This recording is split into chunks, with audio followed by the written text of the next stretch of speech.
Om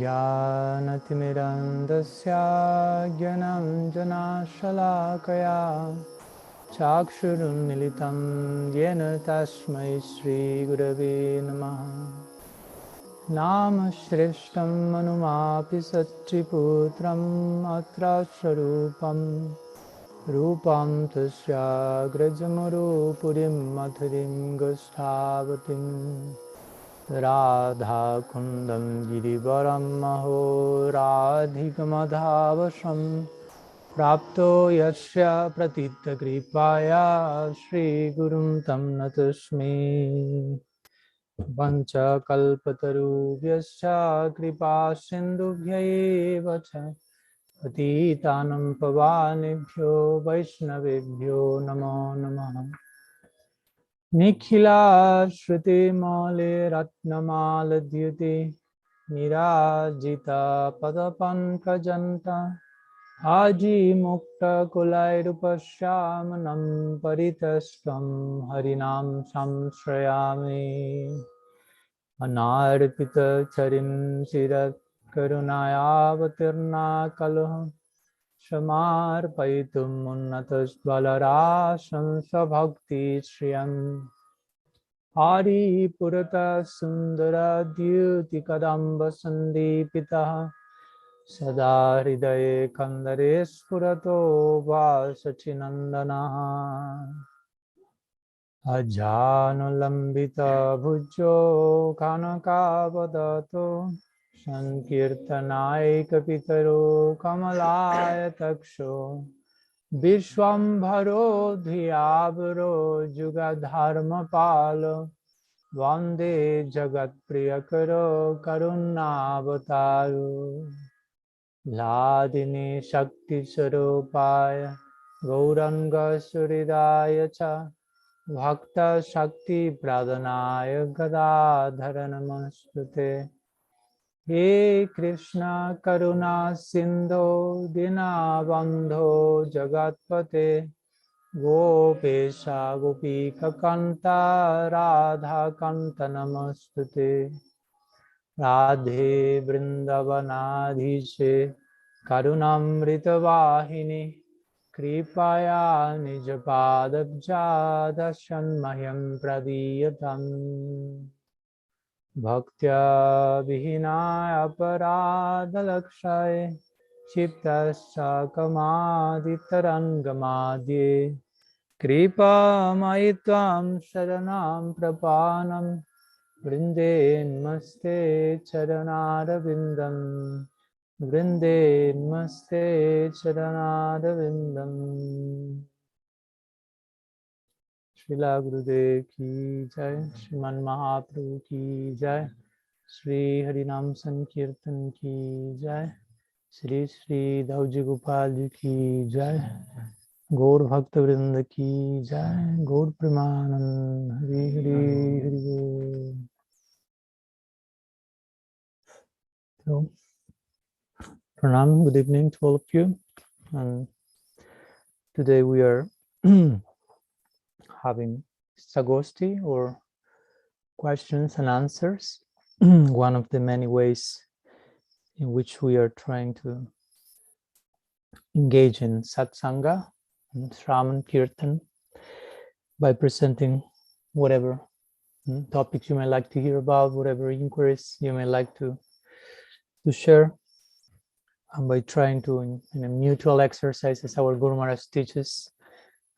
I may be the one here speaking with the mic on my neck, but actually 50%, to say the least, of the equation has to do with the sincerity of the questioners and the hearers, and much more probably even. So I'm strongly depending upon you on this occasion. So whatever you may like to share, so we can try to elaborate in service of Harikatha, that will be our greatest fortune. So I don't know if there are any questions or some topic you would like to share, to hear about. I have a very practical question for you. whichever question is the more practical one first. I just wonder sometimes in the performance of one's devotional service, unless it's something that your guru gave you as an instruction and it's like coming from above and you're just not concerned, many times you just never know if you're insisting because life is testing your determination. You're like, yeah, I have to persevere and finally succeed. And then the other half of the cases you hear, well, life is trying to tell you not to do this, that you should be going some other direction. So how does someone to know? Well, will you say someone asks you that same question? That's what I do. I ask myself the question. I don't know what to say.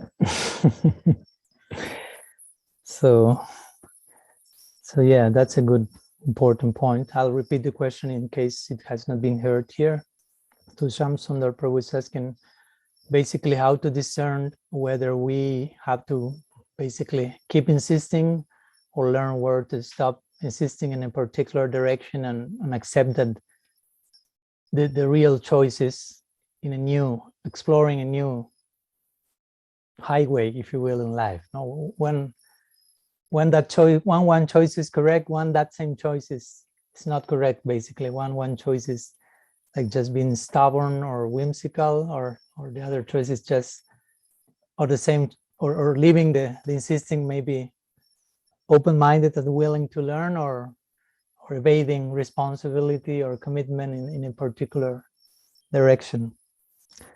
And of course, as you may imagine, it's a tricky one, because in some cases you will need to insist, and in some cases you will need to stop insisting in that direction, but always to insist in some direction or another. Of course, there is no like universal formula that at in any given situation, all of us have to insist till 75%, and at that point change the route, because it won't be healthy.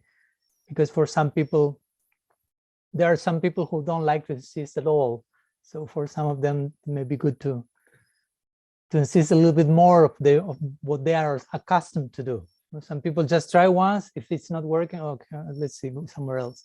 So maybe for those people, it may be good to develop some level of, I wouldn't call that stubbornness, but higher commitment in any given direction.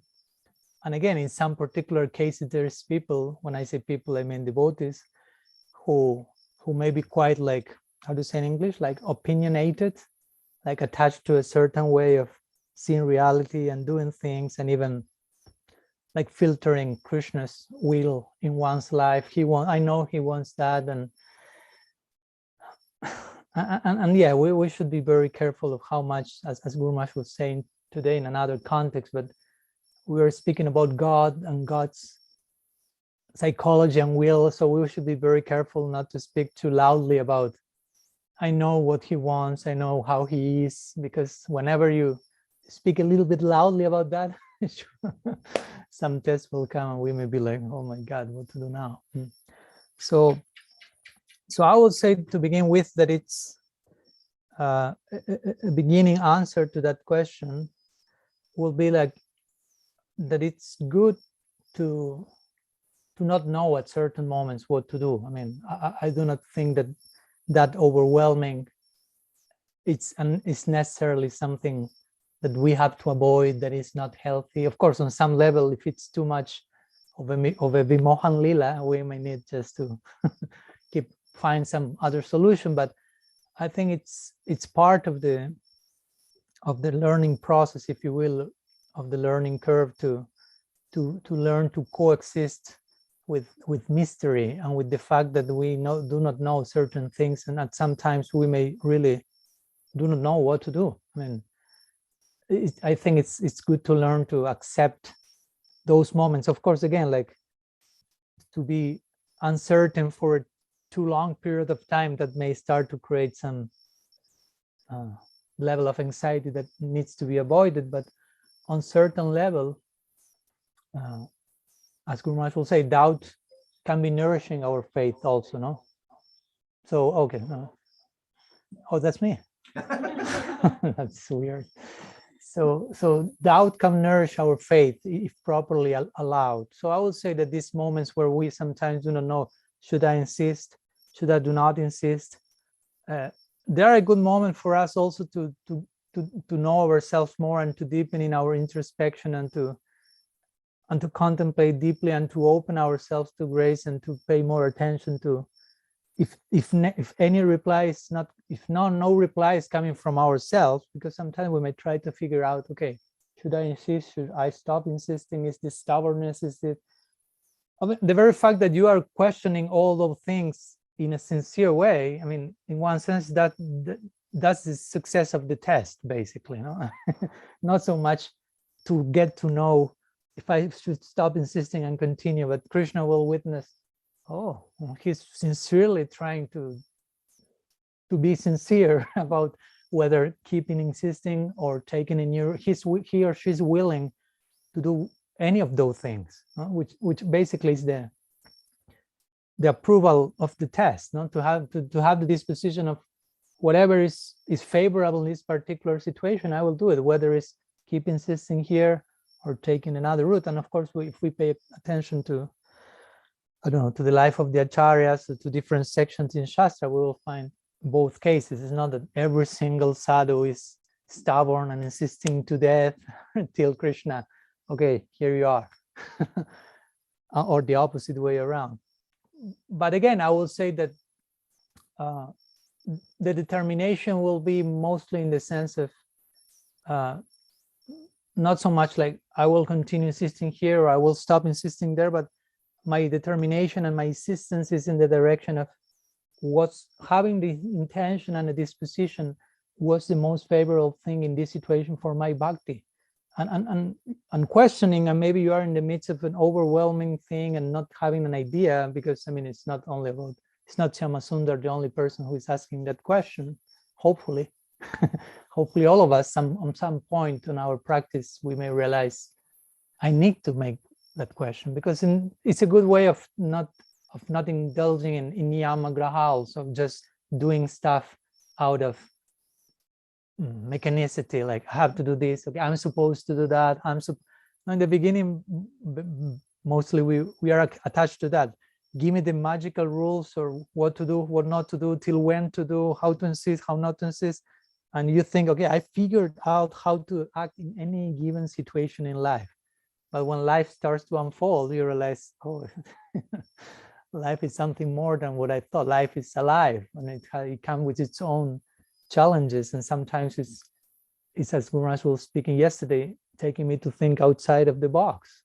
And outside of the box, there is a whole realm of possibilities, and especially, I will say, a whole realm of paradox that we need to learn to embrace. In our particular tradition, we are also, Guru Maharaj will say, you have the religiously oriented people and the ego-effacing ones, if you will, the ones who basically want the mystical experience of it all, not just like some, how to say, like some membership card of the particular lineage, and I belong to this, and I'm going, I'm doing my weekly contribution, and that's all. But I want to embrace again the mystery, to embrace the paradox, to embrace the unknown. Basically, there's so much outside there that is unknown to us, and generally that's not very like exciting for many people. They do not want just to look in that direction. It creates some sort of yeah, we are stepping out of the comfort zone, and all of this that you are asking, it basically has to do with that. So sometimes, and I value your question, but also I will say that sometimes we may ask that question, where to know where to stop insisting or where not to stop insisting. I'm not saying it's your case, but sometimes we may even want the answer to that paradox as to return to a comfort zone. Like, oof, now again I know what to do. I know where to stop. I know where to insist. Oof. And of course, we need a reply to that in any given situation, but we should be careful not to be attached. Okay, I found there's the answer to this query. Tomorrow there's a new one, and you will be again thrown into some realm of paradox where the unknown is again knocking on your door, and one should be willing to to embrace a new layer of that. And of course, again, that's not easy, that's not impossible either, but it has to do with developing a certain way of thinking and way of addressing life, which is again not black and white. It's not always this, always that, but when you are really willing to. Because again, what you should be insisting till this point today, but tomorrow that insistence may be totally unhealthy and toxic. So that's my point, that it's very tricky, because I can give you in any particular situation, and I think all of us have tried that. Okay, you feel I need to insist more in this situation, a little bit more, and you do it, and okay, it worked. And so then you think the day after tomorrow, well, things insist a little bit more since it worked yesterday, but the day after tomorrow, something is going on, it's not working. And you may think, oh, maybe I have to insist even more. And maybe insist even more and it works, or maybe insist even more and it's worst. It's totally sometimes unexpected. Again, it's not following a predictable line, because love is unpredictable, moving like a snake. As Hari Bhagavati Premnashra Bhava Kutilava Vet. So it's like zigzag movement. You cannot anticipate, oh, it will go here, then it will turn there, they will go up, and no. So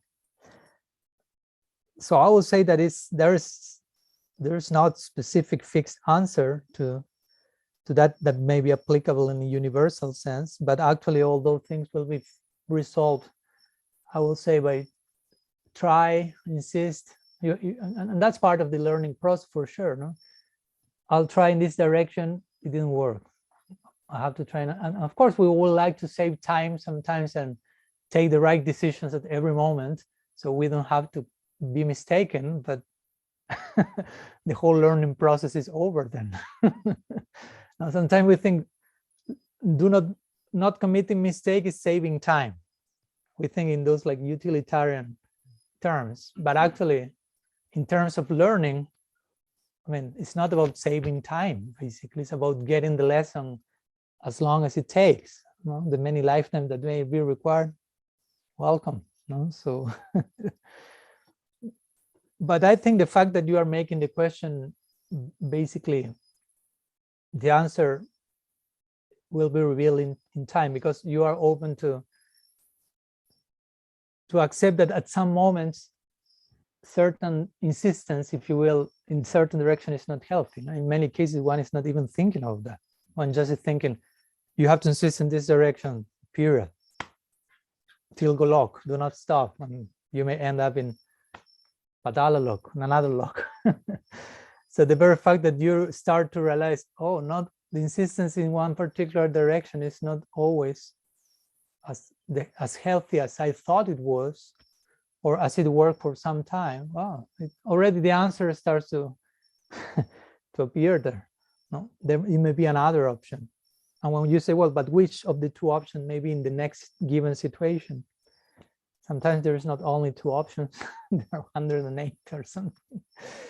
And sometimes Krishna, of course, more than often throws us in those, again, paradoxes.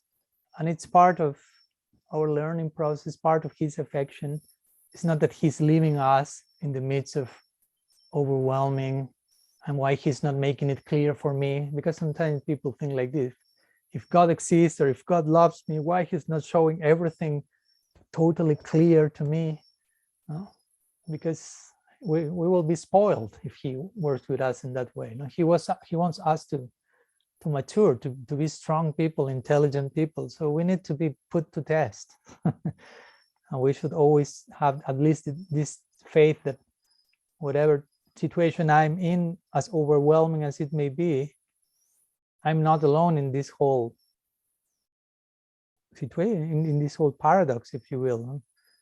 So again, paradox doesn't mean that something is impossible to solve, but just is beyond my grasp, and I need some special grace to pass the test. So maybe we sometimes, at least for my case, one is too hard-hearted. So sometimes one just basically needs to be put in a situation when one reaches that point when you really feel I need help. I don't have the clue about what to do here. And it's good to feel that. I mean, we see great souls in those situations, many parts of Shastra, that they really have no clue how to proceed. And it's not that they are less Mahatmas because of feeling that, but Krishna himself is putting them into some conundrum, into some like, so now what? But that is inspiring a deeper level of surrender, a deeper level of willingness to hear, if you will. So I will say that, instead of maybe feeling like, and I'm not saying you are feeling that, but the pressure of how to solve this, how to know what to do, like, I hope they understand it. Yeah, like giving yourself the chance to enjoy that overwhelming, like allow yourself to enter into that arena and get accustomed to that, and not just like, how do I get out of here as soon as possible? Because you may need to stay there for a while and learn some lessons, and eventually, yeah, you realize that instead of I should go here or should I go there, maybe I'm staying someplace there, you realize actually the reply was to remain here. I don't need to go here or there, maybe, no? Sometimes that can happen. Should I insist here? Should I stop insisting here and try here? So I leave the present situation I'm in, and maybe Krishna's reply is, you remain in the present situation you're in, but learn how to remain there of course, in a healthy way. Again, I'm giving just general ideas. No, each given situation is so specific. Each soul is so individual. So I trust that in your own sincerity, that whatever I'm saying, you are trying to see how that shoe fits in your particular foot. So I don't know if I helped to clarify, or I overwhelmed you now, or no, it's fully clear. vimohan now. Kind of like corroborated the fact that, as a matter of fact, in a devotional context, we're even more facilitated, because, like you said, you were saying something about being alive. I forgot how you worded it, but we're conscious that we live life as a dialogue. So we have, on the basic level, Guru Sadhana Shastra, and then the Guru can speak to us. We're conscious, and the consciousness everywhere. We can see the teaching. To be honest, the example I was thinking of was a material one of, they say that Edison, when he came up with the light bulb, he failed 101 times before, and he said, I don't see it as failures. I just saw it as 101 ways to not make a light bulb. Mm-hmm. What if you had found out at that 1001st attempt? I mean, eventually you start thinking, maybe I'm just, supposed to do this at all. When is that going to happen? But anyway, whatever. So he's a scientist. So yeah, I would say that if as a devotee, we are, as much as we can be aware of, we are trying to sincerely do things right. If we are in the wrong direction, also we have to have this rakshishat vishwaso, this confidence that Krishna will protect me. And Krishna will protect me doesn't mean just like I won't have such and such accident, because you may have it as part of his protection also, but that he will make the arrangement to make overtly clear to you which will be the best way to proceed at any given time. But maybe part of that is he lets you insist, because also you need to have your own experience. Sometimes we need to insist in certain direction to realize ourselves, because in the beginning, again, we have certain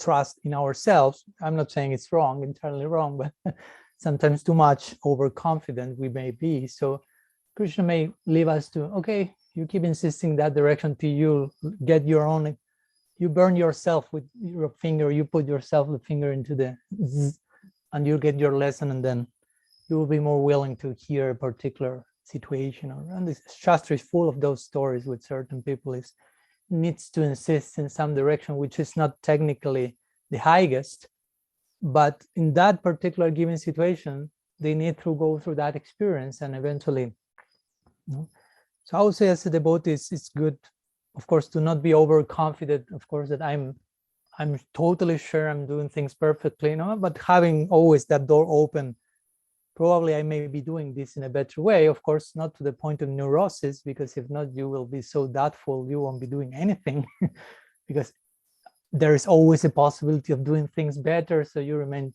like paralyzed, so overdose of doubt. So one has to proceed. And I would say that's an important limb of Sharanagati, to trust Krishna will protect me, which means, I mean, if I'm sincerely trying to surrender and I'm really going in the wrong direction, I mean, if you are sincerely trying to surrender, you cannot be going really in the wrong direction, but in some level, you are doing something that could be better done, trusting that Krishna will somehow make the arrangement to show you the way in the direction. And I think all of us have had experiences that has happened even beyond our wildest expectations. And many of those advices or protection that Krishna sends, interestingly, sometimes kind of situations that we do not perceive as such. And we feel, why this happened? Or why Krishna allowed this? And eventually, after some time looking back, you realize, oh, he was saving me. I was just walking into the, how do you call? Whatever? Down a cliff. Yeah, I was walking through the cliff thinking I was entering paradise and Krishna protect me, but I thought he was just chastising me, and eventually in time. So again, we at some moments we may not be fully enlightened to decipher Krishna's will, but at least we should have that on some level, that serenagati, that I trust that he's protecting me. No, not only he will, but he is protecting me, and that will take so many forms. So my concern is, as Srila Samaras will say, your business is Sharanagati, your business is surrender. Do your business, which is trust Krishna is doing his business, and your business is trusting Krishna is doing his business, basically. No? And not doubting that he's neglecting his business. No.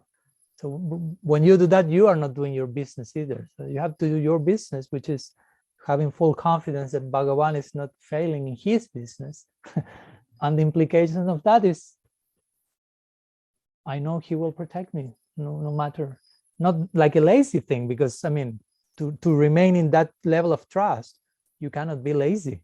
I mean, really, it requires a daily inner life. So anyhow, some thoughts. Thanks for the question. There were like 2 questions there. I think Haripriya or who? Shamnanda? Maharaj, I'm sorry.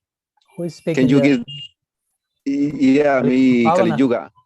Yeah, can you give me again translation, because I was out because the signal I have lost the signal. Oh. So can you give me again the translation? Okay, give me 1 second. Thank you. So I don't see the globe now anymore. 1 second. It's in English. Okay. No? So now we're. Okay.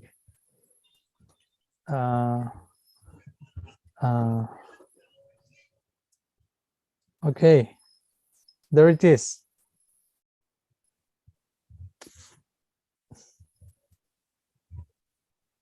No.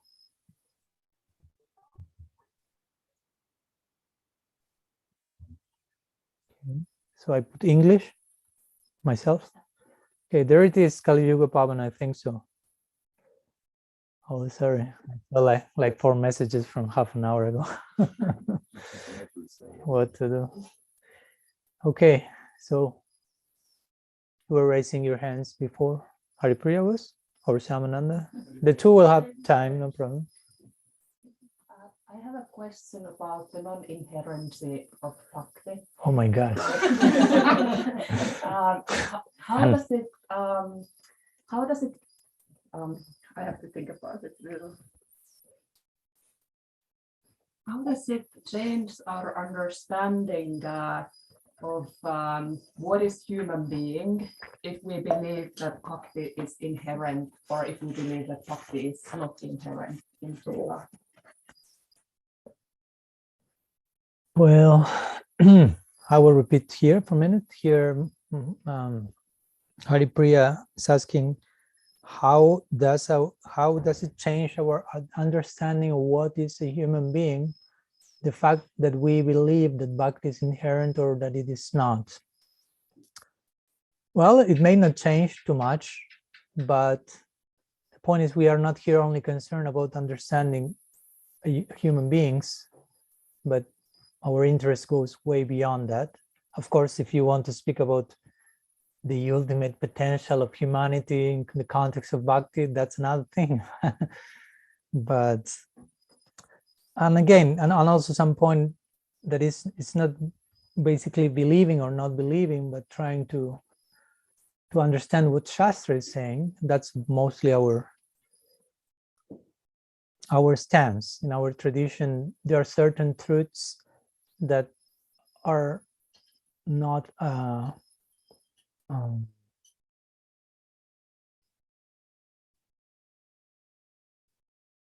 approachable or understandable by our own human efforts or capacities. Achintya kalo jibhavanatam sarkena jojayat prakritivyam param yacha tadachintyasya lakshanam. Rupa Goswami quotes this verse, and there are many similar to that, which means basically that something that is a chintya is not approachable by our mundane meaning human capacities or logic, tarka. So, of course, if we are speaking about bhakti, in one sense, we are speaking about achintya in the sense of it's a reality that is beyond ourselves. Bhakti is a substance which we are not made of. So try to imagine how you are made of something as a jiva, as an atma. Your constitution is something, and on the other side, we want to understand something that we are not made of. Not because we are higher than that, but the opposite. That's higher than us constitutionally. Srila Sri Maharaj will say, if you want to enter Golok Vrindavan, you are trying to enter a place where every atom is constitutionally made of something higher than yourself. Even a speck of dust is intrinsically made of something higher substance than what you are made of. So try to imagine entering into a place where basically you are to serve everything. That's the idea. You are nobody's. You are not to expect anybody to serve you, but you are expected to serve everybody. But of course, everyone is thinking in the same terms. So everyone is serving everyone. Just if you get too scared about getting closer to them. But basically, that's the idea. Bhakti is the essence of the Swarup Shakti. And the Swarup Shakti is one of the three energies of Bhagavan, main energies. And we are other one of the three energies. So there are different categories of tattva, different departments of reality. For example, when Sri Vyasadeva entered Samadhi by the instruction of his guru, Sri Narad, to edit his Srimad Bhagavatam, interesting methodology, editing methodology, entering Samadhi, editor-in-chief Samadhi department. And he had a very, very important, very crucial part of the Bhagavatam, that's the vision that Vyasadeva is saying. Srila Jiva Goswami basically develops his whole Sandarbha treatises on the basis of that, on the trance of Vyasa and his psychology, and how did he felt after that trance and why he wrote what he wrote. And then he saw Bhagavan, and he saw Bhagavan's Shaktis, Maya Shakti, Bhakti Shakti, and Jiva Shakti. So interestingly, he saw different Shakti. He didn't saw Jiva Shakti imbued in Bhakti Shakti or with inherent love or something. He saw Jiva Shakti affected by Maya Shakti, and he saw Swarup Shakti separately, like showing these are different things. So in one sense, what could say, well, again, and this question has been asked to me like many occasions. Namrasa, you are connected now. I think you asked me this question like 108 times. So what does it matter if it's inherent or not? what does it change for me? And of course, my reply was and is, if you feel it doesn't matter, probably it doesn't matter for you. It shouldn't matter at this point, but probably if you feel it's important thing to solve, then it matters. There are certain questions that won't matter for every devotee at the same stage. And with this, I'm not saying you are better or worse. I'm just saying there are certain questions for any given chapter of your devotional journey. And you don't have to force yourself into asking the same question your neighbor is asking. That may be evasive or an ego thing, competition. Oh, they are inquiring in that direction. I suppose I should also. No, you don't necessarily, you shouldn't. So for some people, whether bhakti is inherent or not, it's a valid question.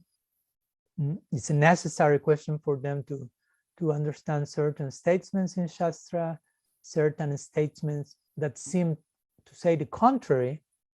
And maybe sometimes the main question there is not so much if it's inherent or not, but why it seems to be said differently and how to harmonize that. No? Like, for example, I don't know, or to go to a neighboring topic, like Srila Prabhupada, as we know, he said sometimes, we fell from Vaikuntha.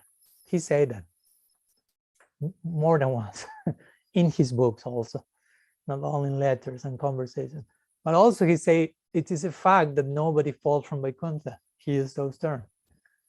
So maybe someone may ask, do we fall or do we not? We do not fall from Vaikuntha, but maybe a deeper question for some of them will be why he said the two things and how to harmonize that.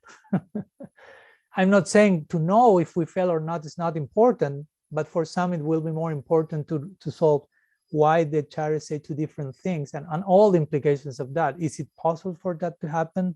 Can an acharya contradict himself? Can he be mistaken? Or if not, how to understand that? There is place for outreach technique or circumstantial adjustment. Are we relativizing the sadhu by wondering these things? Are we just to accept everything they say, but how to accommodate those? I mean, a whole parade of questions come. But again, for many devotees, those questions are not to be asked to themselves yet. It may be like, it may swallow their faith, basically. In the beginning, they may just need to be a little bit more fanatic also. Just like, whatever they say, it's perfect, and jai ki jai. And whenever you don't know what to say, you say ki jai a few times louder, and that's okay. Change of topic. But there's a moment that in your own mind, this is like, no, I need to solve this. I need to harmonize and reconcile. So in many ways, what I, for example, if you don't know, I'm trying to write a book on that topic. So part of the book is, of course, what Shastra is saying there, but then trying to make sense regarding what everyone else is saying about that, which seems to contradict that. And of course, a whole different series of topics come. But as a foundation, we want to lead our practice on the basis of Sambandha and Siddhanta. Now, the goal of our life is bhava, prem, emotional, devotional experience. But we are to arrive there on the basis of certain sadhana, which is to be performed in certain Siddhantic context. It's not just that I do whatever I like with my own ideas and I will reach Nityanavadip. No. So I need to reach that reality, which again is beyond my scope. I mean, we wouldn't even have imagined about Krishna if Krishna himself would have not extended to ourselves through parampara, shastra, revelation. I mean, it's not that someone one day will awaken. I came up with an idea of how God should be ideally, and he has a flute and a plume, pick up feather, and nobody will come with that by themselves. I mean, it's not possible that we can engage in this aroha panta or like ascending process. But it's avaroha panta, descending. That descends, and then we can know. So my point is, we want to enter that realm in that descending mode, So we are to open ourselves to how properly understand and conceive that reality which is beyond our grasp. So we want to be as accurate as possible in how we are understanding everything, especially something so important as bhakti. I mean, we are supposed to be bhaktas, so we are supposed to know what's bhakti, what's the nature of bhakti, what's our connection with bhakti. So as accurate as we can, as accurately as we can, as we should try to investigate and research and have a proper understanding of that. So with that sambandha, with that siddhanta in place, we conduct ourselves in terms of avideya. We engage according to the type of siddhanta we have received. And that will take us to a particular prayojan or result. So again, regarding understanding ourselves as humans, again, in one sense, what's humans? That's a whole different question. For us, humanity has a lot more to offer than what most people think. What's humanity about? For many people, just to be human means to be sattvic, but for us, as Einstein said once, like you whenever you analyze something, you have to analyze that something along with all that it can be. No, he spoke, of course, in terms of physics, but that's still applicable in every department of life. You analyze something along with its potential, what that something is now and what that something can be in all its possibilities. Then you know what's that thing. So what to speak when you apply that notion to consciousness. Because again, to say human, it's not only speaking about the vehicle, I think you're asking about, but human consciousness, if you will. Consciousness in that particular vehicle. How does it express itself? And again, Gaudiya Sampradaya, Gaudiya Vedanta has really explored these highest peaks of humanity, if you will, and its potential in terms of consciousness. As Guru Maharaj likes to describe the name of Mahaprabhu's main hagiography, Sri Chaitanya Charitamrita, which could be translated as the nectarian qualities of Sri Chaitanya, basically. Charita Amrita. Charit could be attributes, but also Chaitanya means consciousness. So Chaitanya Charitamrita, Amrita means nectarian, or also means immortal. So Chaitanya Charitamrita could be translated as the attributes, this nectarian attributes of consciousness in immortality. And in other words, all that you can be as shown by Sri Chaitanya Dev. Krishna himself in the form of Mahaprabhu, he's showing us all the highest potential that is accompanying human form of life. And again, that has to do with bhakti. And in that sense, it's good that we have a good understanding of bhakti. And now there are also, of course, some theological problems, but by considering that bhakti is inherent in the jiva, I don't want to torture you by going through them. That's an indirect way of selling my book as well, so no problem. Just a few months and it's over there. but yeah, some ideas.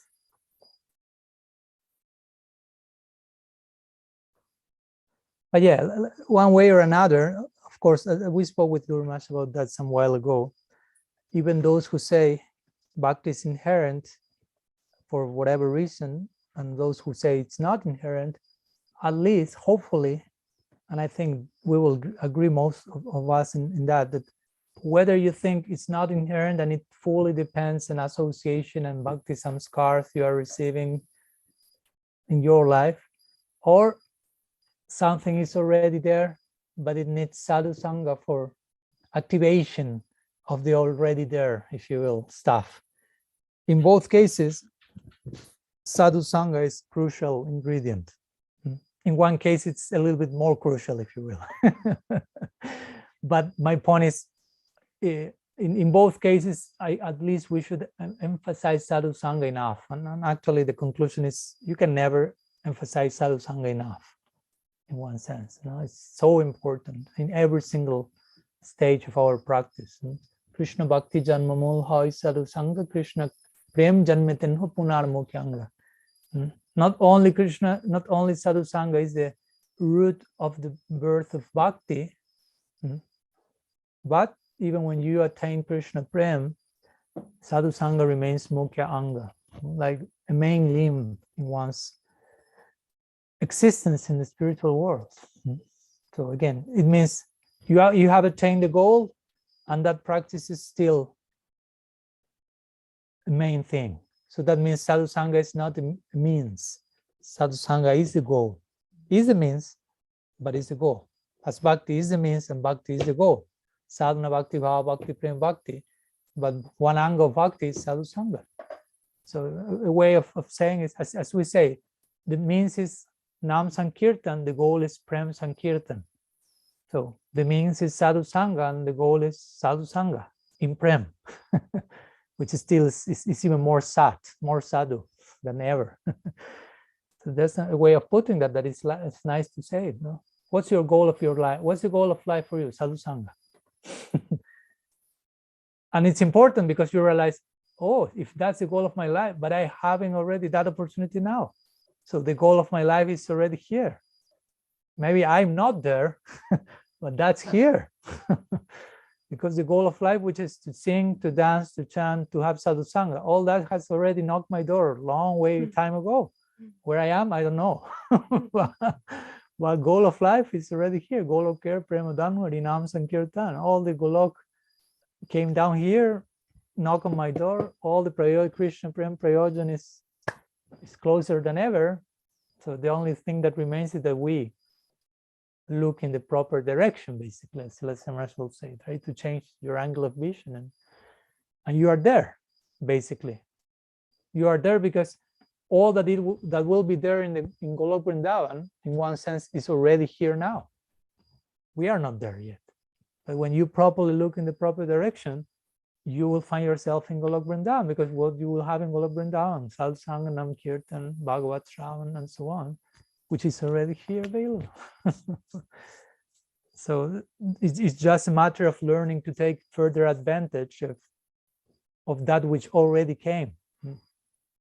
So instead of asking for more, I mean, we should ask for more capacity to honor what is already here, not so much like something else is missing to arrive. No, I mean, the whole retinue is surrounding you. It's just how much I am really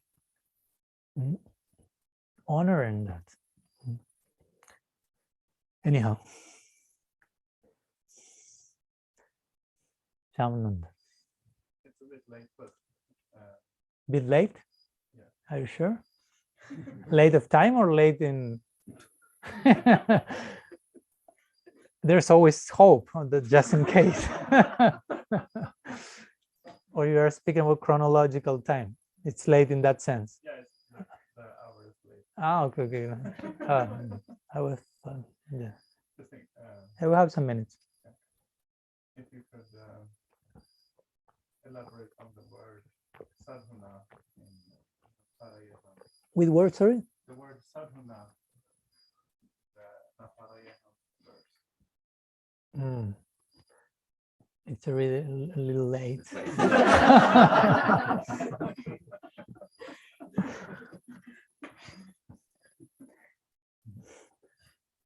Kishore can elaborate. He has been working on his thesis recently and revolving around that verse.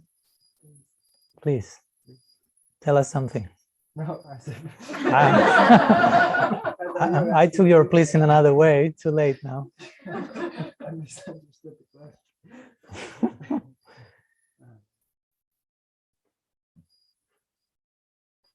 Some words. You wrote your thesis there. Share some insights about that verse, and what Guru Maharaj said, and Sanatana Goswami. Yeah, Sanatana Goswami in his Bhagavatamrita. Well, the verse originally in Srimad Bhagavatam is spoken by Krishna to the gopis when he feels that he cannot fully reciprocate with the amount of their surrendered devotion. after he departed, he witnessed the extent of their loving ecstasy, and so he speaks this verse, which overtly seems to say that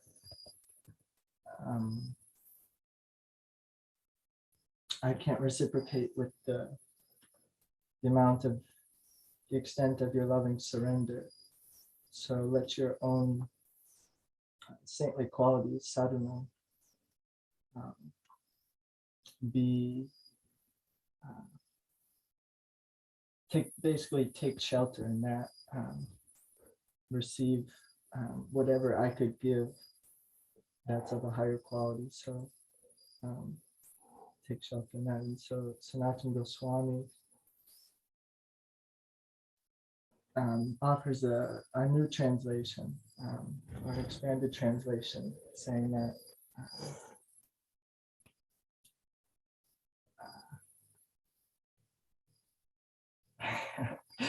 I'm blanking a little.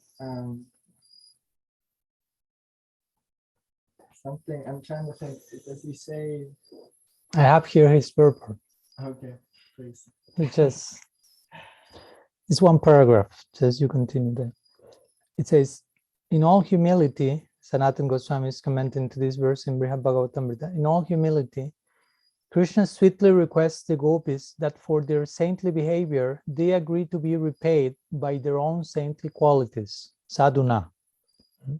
So one level of meaning, sadhuna, which speaks about the sadhuness or the saintlyhood of the gopis, and Krishna is invoking, let your own love be its own reward. Or he says, and that's an important point here, when the acharyas, especially the Goswamis, Sanatana Goswami is one of them, Jiva Goswami also does it a lot. They use this in Sanskrit, generally they say jadvat, which means like or, and they give one meaning and they say or, and then they say or. No, it means that they are like presenting successively more like acceptable levels of meaning for themselves. Like they present a level of meaning that is acceptable, but then a meaning that is more charming, more acceptable for themselves come or, and they can. So ideally, the last one they present is the level of meaning that they consider the most appropriate, if you will. So here he gives two. So the first one we already made. No? Sadhuna means the saintliness of the gopis. So let your saintliness repay your saintliness. Let your good conduct repay your good conduct. I cannot basically reciprocate. Or, he says, and now comes the one Kishore was referring to. If we take the word sadhuna to mean by saintly devotee, Krishna suggests that although he himself cannot reciprocate adequately, thank you, perhaps in the future, some of his devotees will become followers of the gopis and serve them faithfully. So that's and of course our Guru Maharaj has taken like the theological implications of this statement by implying that Krishna is kind of predicting his advent as a sadhu, that devotee that perhaps in the future will be promoting, glorifying the gopis is he himself in the role of a devotee, Bhaktavatar, Sri Chaitanya Dev, and he will make his main like mission, if you will, as a sannyasi to spread the glories of Sri Radha, and therefore trying to pay, even though he cannot pay, as he himself said, as we mentioned, he will say, okay, I cannot pay you, but I cannot at the same time just remain doing nothing. You follow? I mean, we also will feel, I cannot pay my Gurudev back for the debt I am in with him. But it's not that, okay, since I cannot pay, I won't do anything in his service, because whatever I do, it will never be enough. So I won't do anything. No, that's not how it works. On the contrary, the more you feel you cannot pay the debt, the more you will be seen doing more and more to pay the debt, even though it may sound paradoxical. No? Because the debt is has such dignity inside that you feel compelled to give your whole life trying to pay the debt, even though you know it won't be enough. but again, it's something so dignified and so charming that you just cannot resist, and you have to surrender your whole life trying to pay back. And the paradox is, whenever the more you do that, the more the debt increases. But the more the debt increases, that debt, the more increases. The karmic debt decreases more and more. That's the only way you can be free from the karmic debt, by increasing your debt with the akarmic department. If you so interestingly, Krishna himself, of course, he's beyond all karma, but he's feeling this debt with the gopis. And so basically, these are the two meanings of sadhuna. No? Like, one level is Krishna recognizing your love is such that I cannot reciprocate. So let your own virtuous deeds, virtuous conduct, which of course we know it's not just mere material punya or something, but let your own love be the reward. And of course, the implication of that is not only Krishna saying, let your love be your reward, but I want that reward as well. I mean, I don't know what's that reward about. It's totally unknown. According to our Guru Maharaj, this verse is the beginning of Gaur Lila in the Bhagavata, in the Rasa Lila, because that's the moment where, after the Gopi Gita, Krishna is hiding behind a tamal tree, and with certain purposes in mind, he disappeared from the Rasa Lilas. We know different purposes is increasing the love of the gopis for him, showing to the world the dignity of their love and separation, and so on. But when he witnessed how the heart of Sri Radha was blossoming in Viraha, a new purpose came at that moment, which is, I have no clue about what she's going through, but I feel totally attracted to taste that. So I want to taste that. That's a new level of purpose that came for Krishna himself at that moment. So he's expressing that here. And it mostly comes in the second meaning of the word sadhuna, which according to Sanatana Goswami here is by a saintly devotee. And there is one other meaning that, let me see if I have it with me here. I hope I have. And it in the Brihad Bhagavatamrita also.